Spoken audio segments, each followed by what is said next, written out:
2 years ago, while I was looking for good recommendations for Fujifilm lenses, I saw this video. There's something special about the Fuji 35mm 1.4. I can't quite put my finger on it, but for some reason, I'm drawn to this lens. It took me 2 years to decide should I get the 35mm f1.4 or not. Every time I was gonna buy it, I was gonna get it, I talked myself out of it. You already got the Viltrox 33mm, it's too old, the autofocus is too slow, there's other lenses on the market. Talking about it being old, it was one of the 3 first lenses that was released for Fujifilm X mount. After the GX8 video, I looked at a lot of videos about the 35mm and everybody told me the same thing. I knew it wasn't gonna be sharp. I know it's not optically perfect. Even the autofocus is a little bit slow and janky, and the lens comes out every time you focus, making it prone to dust and dirt. Now this is the 35mm f1.4. It is a 35mm lens on an APS-C camera, making it a 50mm full frame equivalent. Now back in the day when I was with Canon, I heard everybody tell you the same thing, that there's one lens that you always should have in your camera bag, and that is the Nifty 50.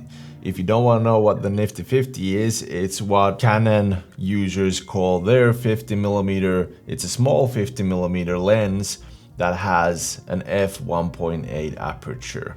It is affordable, it's nice, it's small, and it's pretty decently sharp to use as your first lens. A practice lens, but I know a lot of professionals who still use it. Now the 50mm is a great lens to have because it's usable for most situations. It is great, it is an all-rounder that you should have in your camera bag, like all the other users tell you to. That is one of the best reasons to have it in your camera bag.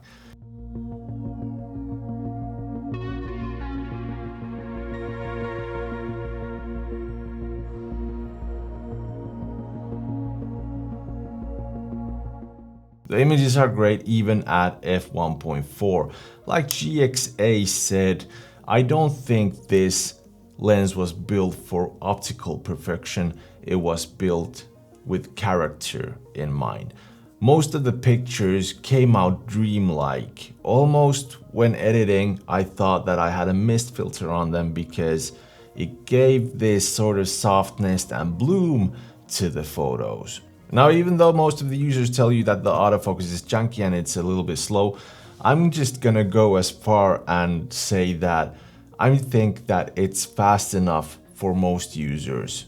I think it's fast enough for me because I use it in street photography, maybe some portraits in the future, and I see it working really well with that. I've even heard that this lens can take some damage.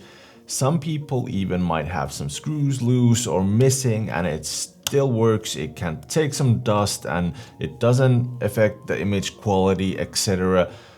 This is almost brand new. I bought it used, but it looks pretty brand new with minimal kind of scratches or anything, barely no dust inside. So I have no idea if that is true, but that's what I've heard. Shooting with this lens, even in 2025, 13 years later after its release, it's a freaking joy. Now it's something this video made me realize how fast time flies, because back 2 years ago, when I was searching for recommendations on lenses, I changed to Fujifilm from Canon, and it's been 2 years already. I didn't even realize until I watched that GX8 video again and saw the date when it was released. Then I went back and looked at my videos when I released those videos changing from Canon to Fujifilm, etc. They're 2 years old. And that just tells me that shooting with Fujifilm has been a joy just because the time flies and it doesn't feel old. It feels like I just got these cameras yesterday and they're coming up with new exciting cameras like the XM5 that I'm gonna show you in the next video. So stick around, I'll be getting onto that quick as possible. Hope you liked the video. If you did, remember to like, subscribe, hit the bell icon. And oh yeah, if this didn't answer your question, yes, it is still relevant in 2025. I do not see it going out of style anytime soon. See you on the next one.